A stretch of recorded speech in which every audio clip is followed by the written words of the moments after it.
Welcome to the Connected Campus Podcast, where we explore the ways that diverse professionals are working every day to optimize their efforts to recruit, retain, and graduate their students.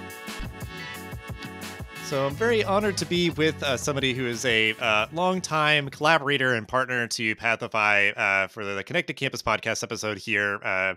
We did interview Rick a few years ago, so we'll put that episode in the show notes, but figured it was time to revisit his perspective and experience and have him on for another episode here. So we will start out, Rick, if you want to introduce yourself and give a brief overview of your professional background before we get to everything else that we're looking to discuss.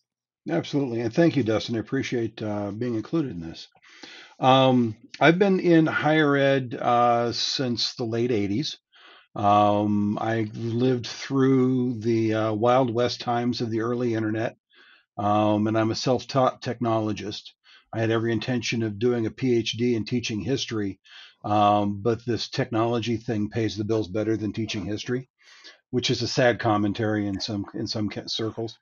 Professionally, I've had postings at 2 CSU campuses, as well as the Office of the Chancellor in Long Beach.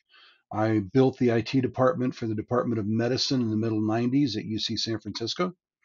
And for the last 15 years, I've been part of the community college system in California, first with the Ventura District, and then for the last 10 years with the Antelope Valley Community College District. I retired officially this past January as the Chief Information Systems Officer for the district. Yeah, well, congrats on your retirement. And yeah, I mean, that's just a storied career, a lot of, different institutions and, so much being kind of changing and evolving over that time. And that's kind of what we wanted to bring in for this episode, is kind of being able to look at this moment, look at the future, but also contextualize it in the past, which I was a history major in undergrad. I also appreciate sort of that kind of perspective of history, putting things within sort of that continuum, because I think that's helpful where higher ed, especially over these past several years, has had these sort of existential crises of MOOCs and, TikTok or ChatGPT and all these sort of things. And you can kind of contextualize them as being well, we've gone through similar, evolutions of how technology as a tool, is sort of leveraged and implemented and all of that. So, we'll start out with kind of the broad overreaching, kind of 30,000 feet view question and start to kind of drill down a little bit. But how do you see sort of the landscape of higher ed tech right now, because there are so many kind of swirling things that seem to be kind of poised to have a pretty big impact, but I'm just curious your perspective on the landscape right now. It's a real interesting time to actually be a little bit on the outside looking in and looking at how it's going. So much of tech, like an economy, is on a pendulum. It swings from one side to the other and then back. Everybody's all excited about the cloud and everything moving to the cloud. And you know what? That's client server technology. And before that, that's mainframe technology. And we've gone from one pendulum to the other and back again.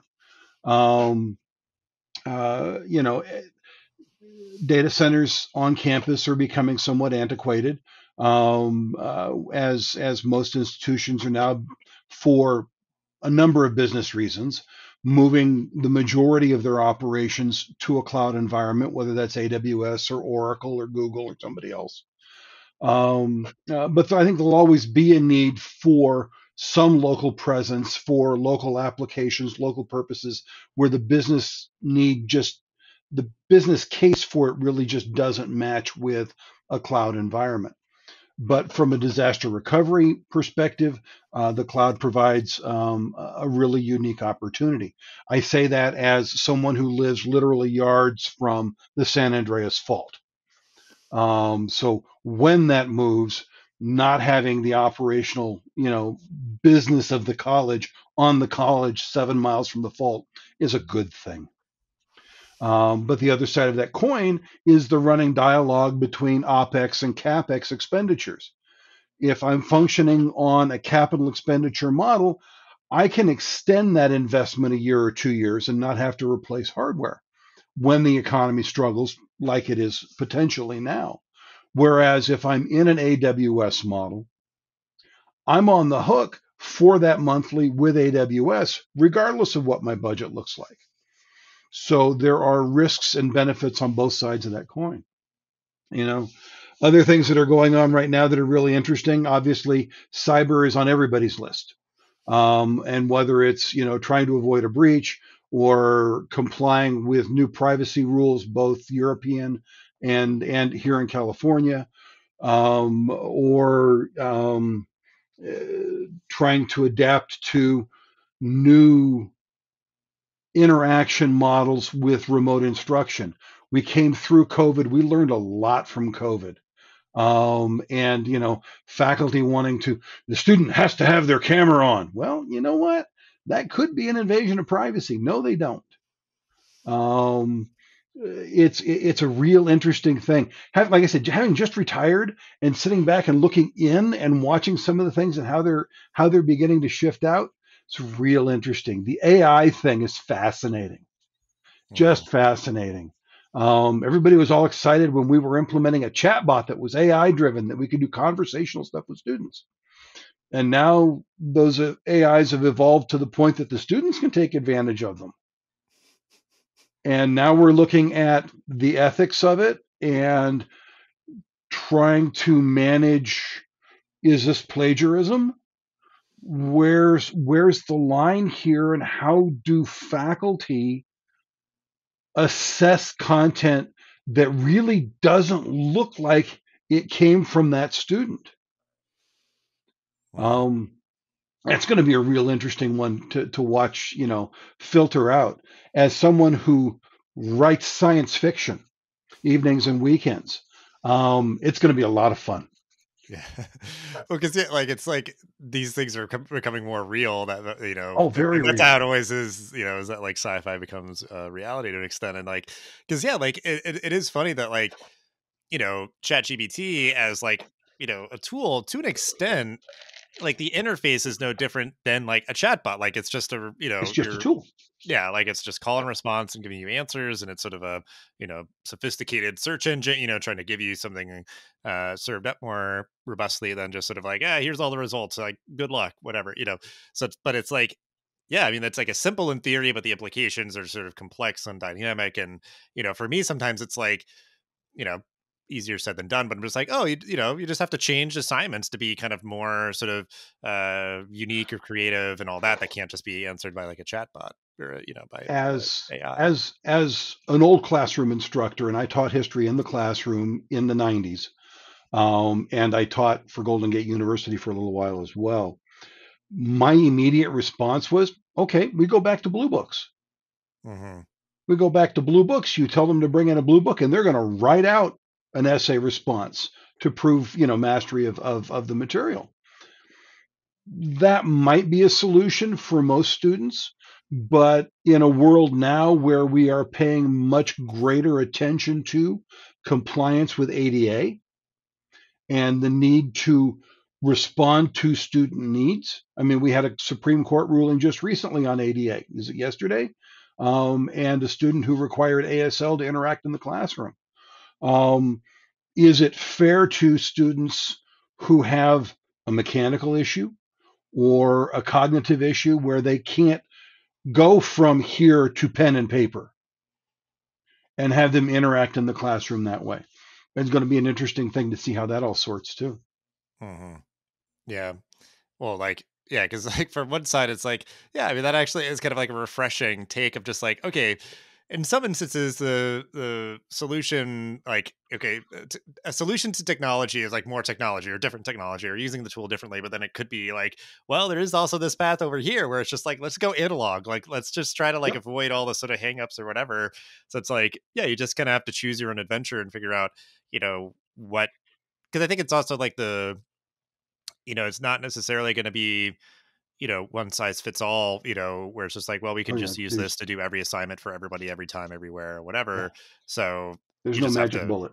yeah, like you just have to put kind of the intentionality in a little bit. But yeah, so I think that there's a lot going on for sure. And I think you'd mentioned something that I was kind of curious because I think especially just with your sort of tenure and experiences with, both kind of the hardware and software and cloud and everything is just like, because obviously it's also classroom space and different things where you have the physical assets, the space, Absolutely. and all the sort of digital infrastructure as well. Sort of like, how are you, and maybe how it maybe evolved over time or something, but like balancing those investments into physical assets with digital infrastructure, because like I think again people just don't see it as sort of uh kind of a hybrid approach or something that's kind of more there's more intricacy to it. It's kind of just like black or white. I say they're like, all right, you're doing an online program or in person or something like that. So just thoughts around that of sort of the physical balancing with the Well, digital. AVC invested, gosh, almost $4 million of federal money into updating every classroom on campus to accommodate the hybrid or remote instructional model. The notion being that in a migration back to campus, we want the students to remain engaged, but we really don't want them to come and share. Bring the bug in and share it with the class and then start another outbreak. So you want to enable a structure where a faculty member can do a hybrid model, broadcast and teach in person. We had some faculty who simply didn't have the facilities at home, whether it was broadband or a laptop or whatever, and wanted to use the classroom as their instructional space for remote instruction while the campus was closed, and we accommodated that as well. Um, all of that infrastructure is still there. Does that infrastructure now support the next iterations of instruction, whether it's remote instruction or hybrid instruction, or tush in seat? And you try to provide as flexible an environment as you can in every classroom and still provide an infrastructure that's supportable from a tech perspective. That cookie cutter approach or that standardization approach didn't fit certain models, like our airframe program, where their labs were all in PPE and having to look down on lab space as they're doing experiments or practical instruction. Or our ASL program. Most of the faculty in the American Sign Language program teach in the round. Well, if the teach in the round has a camera up in that corner and a camera at the instructional station, and the students are all doing this, it doesn't fit that physical space. So, again, it's an evolving environment, and it's going to be continually evolving, not involving, as needs come up. Trying to find a model to address the AI, and whether it's Chat PTG or some other, because there are a bunch of them out there. Um, uh, how do you? I know that products like Turnitin are beginning to implement their own AI for detection. How valid it is, how successful it is, I don't know. Um, do the graphic AIs impact programs where you're trying to teach digital arts? And I can go to an AI and type in, I want to do a planetary landscape with 6 satellites, and a volcano in the middle, and it'll go whoop, and there you go. I can turn in my assignment. Mm-hmm. um so yeah, and my perspective as a technologist is it's a tool, and folks were up in arms when tools like Grammarly came out, because, well, how are they going to learn grammar structure if they're relying on an application? Well, word processors essentially have killed penmanship. Mm-hmm. It's just another tool, and it's just another tool that's going to have to become integrated in the campus infrastructure, because it's not going away. Yeah, a couple of thoughts I have. Like one, it's just sort of the like, and I guess like irony is not the right word, but the idea of like that you made a substantial physical investment to sort of like make you more sort of digitally sort of enabled, the idea of like, no, we're going to put like cameras in classrooms so that we can help teach online. Like, so those sort of things where it's like, no, yeah, you do need to still invest in physical hardware to create spaces that are conducive to online or hybrid education. And then like, the idea too of like, uh, something I had spoke about recently is like when you kind of are right sizing a university nowadays, it's like you have to rethink where it's like, well, we have this computer lab space, like a physical space. How could we use that to be something where it's like a metaverse or VR lab, or like an esports arena that may be like broadcasting, and creating digital community building opportunities. So it's like we have this physical asset, like we have all this classroom space, we have these like various spaces. How can we enable them with physical hardware to potentially sort of take us into the sort of digital or hybrid frontier, so it's like And funny things like that. Yeah.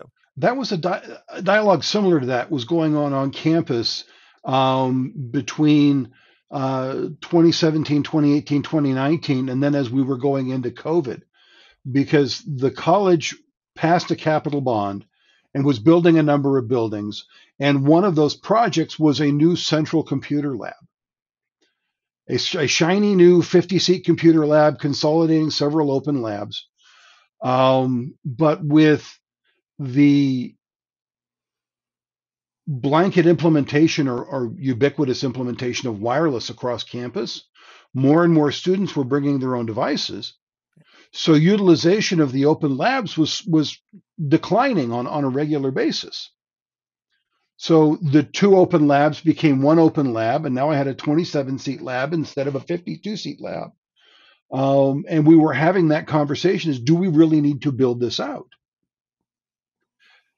Then we shut down for COVID, and we discovered how many students really rely on that open lab. And I had faculty coming to me going, I have students who can't do the classwork because they can't get to a physical lab, which then evolved into a digital divide, access, and equity issue, because we have a very wide demographic socioeconomically here. And I'm thrilled, very proud of the fact that we pivoted on that very quickly and produced a computer loan program and a hotspot loan program that I believe is still going. And I hope the administration continues going forward, because it was serving a very specific population that we're being very successful with it. But the lack of the physical lab, the lack of the ability to sit down at a computer, well, where are they going to do all of this online instruction now? Because they don't have access to the online. Mhm. Yeah, that's like I think certainly the scale of like the computer loan programs and those things have likely probably changed for a lot of institutions, but it's like you're going to have to like still sort of keep that as sort of a kind of an expenditure and an investment, as like like we may have a centralized space on campus, and that's kind of well and good, but then sort of be adaptable or flexible to sort of uh, cater to students like with those loan programs and stuff too. So like I think like that's definitely like a huge sort of reminder of like the value and the importance and the relevancy of still having those physical spaces, but also just having kind of like your physical hardware and everything that you can kind of deploy as needed, It's because it could just be like something got disrupted in the student's life and you just need to be kind of able to kind of adapt to that. Yeah, there's a phrase that's being used, meeting the students where they learn, wherever that is. The decision was made on campus with the declining demand on an open lab to eliminate that new large lab with the building that it was going into, Mhm. and just maintain the one open lab in another building. And that ended up being a cost savings, and that money went to another project. And but COVID taught us some things that we just didn't recognize. COVID taught us a lot of things we didn't recognize. But that's another podcast conversation, I'm sure. Yeah, definitely. Well, and I mean, I think it's just really interesting for me, like coming out of the worst of the pandemic. It's still sort of begrudgingly sticking with us to some extent, but like we have tools to sort of mitigate the spread, or we know better kind of like what it is versus being in a very like ambiguous place. So like now it's sort of seeing really who those sort of like one, like on a very broad scale for me, like sort of immersing myself talking about higher ed, like sort of the winners and losers, but also on like a micro scale, like how are people making decisions about what they're going to keep doing, what they're going to stop doing, and like all of that. But kind of to like some of your points earlier too, like I just wanted to sort of emphasize like, because you're sort of like talking about like, oh well, you can even use it for art, and like, yeah, just like if you're writing things and how are you using like Turnitin and all that, it's like I feel like the idea of like, okay, if we're going to pivot and invest somewhere, it could sort of just be acknowledging that new reality and trying to teach people about like digital literacy, understanding what these tools are, how they're used, what the implications of them, like for both students and for faculty, staff, and alumni, everybody. But Not um not only yeah. literacy, but professional ethics and integrity. Hmm. Those are equally important.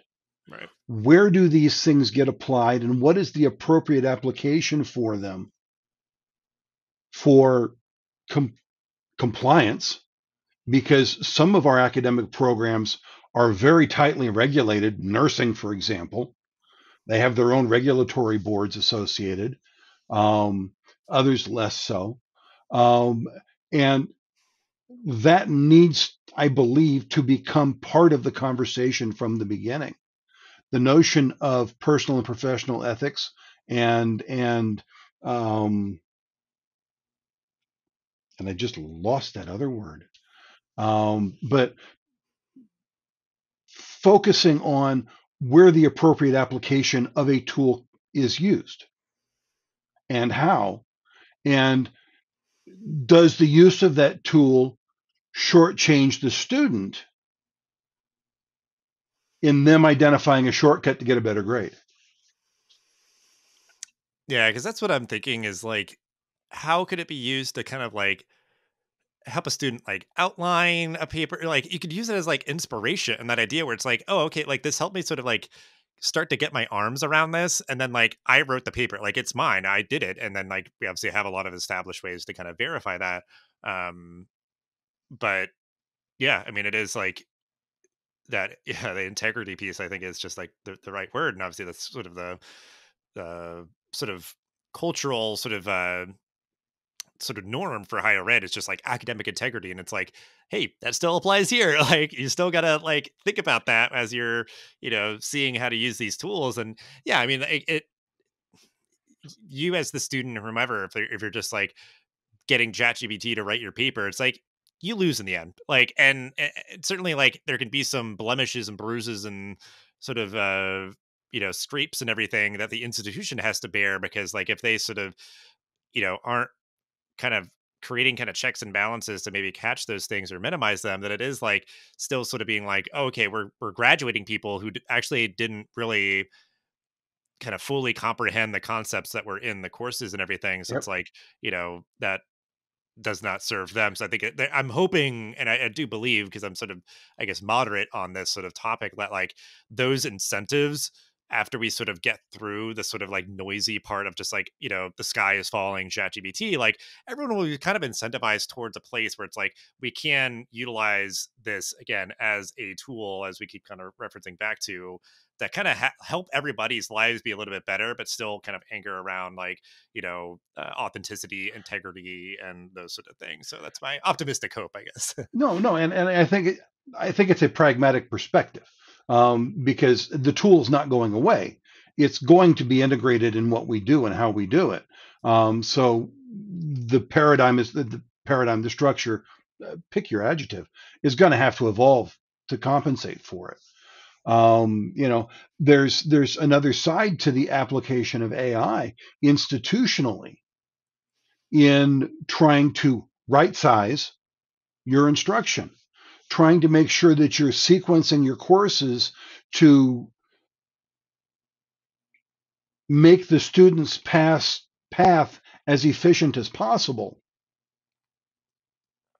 when we're talking about things like student debt. Students borrowing money to take classes to get a degree to work through, and a course is only available every 2 years. That doesn't serve the student. But one of the things that you can do, and we were in the process of implementing that tool as I retired, is take your enrollment data and your majors and the courses and when they're necessary, and figure out what that sequence is. And that's high end data. That's AI activity. That's taking all of the information in and trying to optimize to the best that your institution can to build out a 2-year schedule that is viable and bankable, if you will, as an adjective. So students will know that that one course that they have to take will be available in spring 24. Mm. Yeah. So AI is becoming a dirty word in certain circles, but AI has a huge amount of potential in how to address other things with the institution and the enterprise to improve things for students. Well, and that's like my biggest thing is like, how can that technology, yeah, like do all of that sort of like stuff where it's like, otherwise, like a person would have to try to like, process all that information. Like it does all that and then it serves it up. And then there's still a human who's sort of like, they have some level of expertise that can sort of, in that example, like they get served up a sort of proposed class schedule based on, a multitude of data points and everything.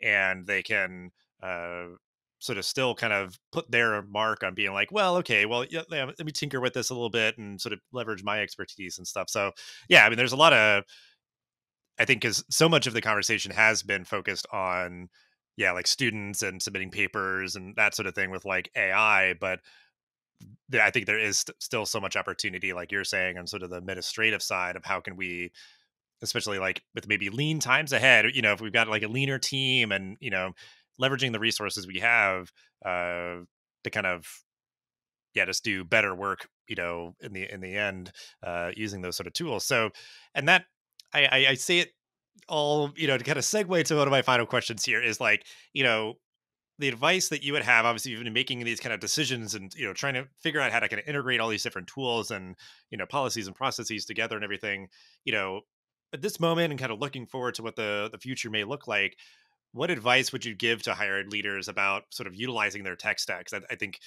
again, like you're saying, like the pandemic and everything taught us so much of just sort of like, what was possible, what was potential of like these variety of tools and everything. But I think, we're sort of talking a lot about is sort of like, okay, you've got to have, this whole suite of tools and different things, all the bright and shinies and all that. Maybe I've gotten a little less shiny now. So it's like, okay, we're sort of left with all these things. How do we sort of, maybe try to make them work better together, or how do we make decisions about what we're using and how we're using it going into the future? So any advice that you would have about, Tune up with the utilizing the crystal tech stack? ball. Yeah. Um, Yeah. uh, I mean, if I were going to distill it, I would say, and I hate the word, but be nimble. Try and be as open to opportunity as you can, and be able to plug those in to benefit the student, because that's why we're here. Moore's law is, antiquated now. 18 months is out the window. Chat GPT has evolved through 3 versions in less than a year, and it's going to continue to accelerate. The natural language processing capability of that is extraordinary. And where can that be plugged in to benefit the student? Whether that is, and this just came to me, but if turning that on for voice to text recording to support students with disabilities, and doing a much better job of generating transcripts or captioning for materials to benefit students. That's going to go through the roof with capability. I know indie authors who dictate their entire novel, and then go through and do a grammar check and fix. They do a voice through Dragon or one other tool, and do the change there, because it's much faster and more efficient for them than typing. So being open to new tools and how best to apply them is the best advice I can give to anybody right now. Yeah. And I do like the idea of just like, because I guess, yeah, sort of the best word of like nimble, it's like the flexibility, the adaptability, the sort of uh almost like curiosity or being open to sort of like what the potential of, like you said, like these tools. 'Cause I think sometimes like the zeitgeist just like anchors around one thing, but it sort of behooves us. And sometimes you see people really kind of find success in whatever they're doing when they're just sort of like, wait, hold on a second. Like that idea of like, how could we leverage something like this for, because I'm thinking where it's like, providing transcripts and closed captioning for things is like so important and so crucial. And we're just keeping getting better and better at that. And I feel like we're at maybe kind of a plateau where it's like, like automated transcripts, like, they're pretty good, but they're not perfect. It's like, oh, maybe we could close that, like really like get like 80% or so like accuracy. And it's like, we could get it to nearly 100% like automated accuracy for transcripts and closed captioning for stuff like using, a chat GBT like tool or so. It's like just thinking about what's possible. And then you're going to start to kind of go down that path and like, how do we sort of, get from here to there, and thinking through just, just what's possible, Sure. yeah. No, I mean, you're dead on. One of the things, one of the mantras that I have hooked into for 30 years of managing IT is the most dangerous phrase we can use is, but that's the way we've always done it. Mhm. This is the way we've always done it. Don't confuse me with anything new. Well, just because it's the way you've always done it doesn't mean it's the most efficient way or the best way to serve, our customer base. And be open to those new solutions. That meme circulates periodically out in the ether, and I keep copying new versions of it because it's the one constant that I keep hooking onto is you can't go with this is the way we've always done it. The old sage on the stage mentality of the faculty walks in, opens their lecture notes, speaks the truth, closes their lecture notes, and walks out the door. That no longer applies. Mhm. Yeah. At the very least, we have to like augment them to be able to like, okay, like this is being recorded, so you can reference it back to it if you need to, review something. And we're, like creating sort of a closed captioning or so, like there's like all this stuff where you can sort of like at least like augment them, but you'd hope that there's a little bit more sort of a dynamic instruction happening or sort of discussion and all that. So yeah, I absolutely agree. But we're going to wrap up with our classic question. I always love hearing all the different perspectives on this. So, I'm just going to let you take it as you will. What does a connected campus look and or feel like to you? Um, Evolving, adapting, and it has to. I've had this conversation a couple of different times, and for me, it's identifying the connection points and the connective tissue points that allow you to better plug in those tools to serve your constituency, whatever that constituency is, and being open to identifying those new tools to improve that. It has to be. Beautiful. I love just hearing your perspectives, your experience, and this is just a really great conversation. And we'll have ways to connect with you and other stuff that we talked about in this episode in the show notes and everything. But just thank you so much for being a good partner and collaborator and jumping on for this episode and sharing all that you did. Oh, absolutely my pleasure, Dustin. Anytime. Thanks for listening to The Connected Campus. Please leave a 5-star review for the show and share it so others can discover us. Make sure to also subscribe so you never miss an episode. Thanks again for joining us, and we'll see you in the next episode of The Connected Campus.